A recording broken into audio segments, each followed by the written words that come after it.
The 100th East-West Shrine Game is officially in the books. The E Squad took care of business, 125 to nothing on Thursday night.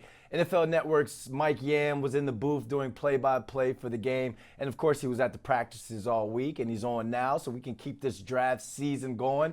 Mike, what's going on, man? You marked safe from the East-West Shrine Bowl madness last night. How you feeling? It was crazy, man. Certainly not necessarily the game that I thought it was going to be because we saw the first shutout since 1969. Although there is one coach who saw that coming. We get our coaches meetings ahead of the game, and Drew Wilkins, who was up, basically all the coaches, by the way, leveled up in their current roles with NFL teams, and Drew was the defensive coordinator, and he does this cool thing which I hadn't heard coaches do before, but he called it "call your shot," and essentially he had all of his players come up and say what they were going to do in the game, and he said, "I started it," and he goes, "I wrote a big zero up on the whiteboard," and he told the team, "Hey, we're going to pitch the first shutout since 1969." I'm thinking to myself, yeah, like, is that really going to happen?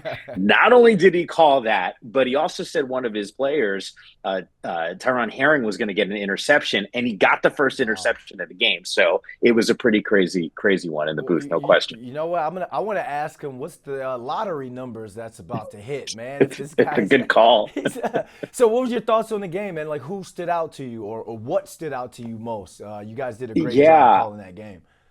appreciate it. It was a lot of fun. I think when you focus in on the level of talent that was in this game, and I look, we had roughly 37, 38 players that were associated with the game that didn't play, which is typical. I've been involved in this matchup in years past. We got the Senior Bowl that's around the corner. And a lot of times, for those who don't know, when you get these all-star games and these college showcases, the practices are really important. Yeah. And you got agents who are there, you got teams that are evaluating and scouts. And if a guy plays really well in practice, sometimes they don't play in the game. And look, Kyle McCord, who was on that sideline, Shador Sanders on that sideline, like these guys were, Shador actually didn't even practice. He Yeah. was just meeting with teams. Kyle did. And I think Kyle's camp probably felt like, hey, we showed what we can do. We don't necessarily need to play in the game. So, from that perspective, it was a little disappointing. But the guys who did play in the game, I think you saw some players really improve their stock. And for as much as we talk about the offensive players, there's plenty of defensive Yeah. players who also played well in the game. And we're talking about multiple turnovers. We talked about that shutout. I think there were some guys that showed, hey, we're big hitters. Shamari Simmons out of Arizona State was certainly one of those guys. That certainly comes to mind. Johnny Walker, whose name I just like saying for obvious reasons, huge hitter, came up with some big plays as well. So, Brandon, like there were some guys that I think, generally speaking, really did help themselves. Me, I wish there was a guy named Uncle Tito. That I would have loved to say that name. I For mean, sure, for man, sure. you went to Fordham. I played at UMass Yes. back when UMass was FCS. Let's show some love to the smaller school guys. Like which small school Oh guys yeah. really stood out and made a name for themselves throughout the week? Yeah, Brandon, it's a good question. The Minutemen, baby. Here we go. Let's roll. I know that'll bring a smile to your face here, but I think there's a lot of those players that you can focus in on. I mean, heck, we can even start with an FCS quarterback, Cam Miller, Yep. who played in that first half. This is the guy that's won multiple national championships at the FCS level. And there was some buzz around what he did in practice, the command. I actually talked to his head coach, Tim Polasek, ahead of the game, just to kind of get a sense of what type of kid that he was or is. And I think he had even said to me, he's like, hey, the reasons why he's playing in this game is because of his ability to go through his progressions. Everything inside that helmet is next level. And I think we heard that from the coaching staff, and I think you saw that in the game. I'll throw one other name your way.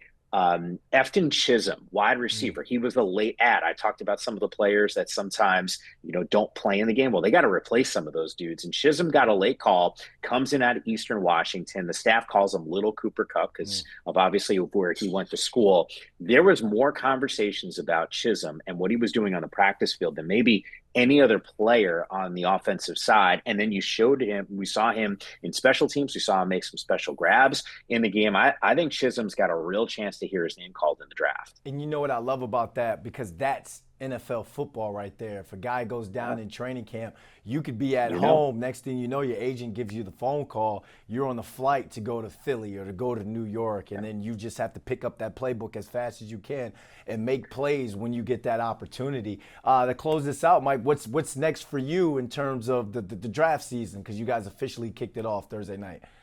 Yeah, we were talking about it off there. We got Senior Bowl around the corner on NFL Network. I got pre-half and post for that game tomorrow. We got Super Bowl week, which is going to be huge. So a bunch of shows, Super Bowl live during the course of the week on NFL Network. So I'll be handling that. Draft duties around the corner. We got the HBCU Legacy Bowl at the end of February. So draft season kicked off last night, but it is a long way to go here over the next couple weeks. Yeah, I tell people once the NFL season begins, that's when the fun really starts Yes. for us. But Mike, thanks for hopping on, man. I know you're a busy man, and I may see you down next week in New Orleans. Absolutely. Absolutely. Take it easy.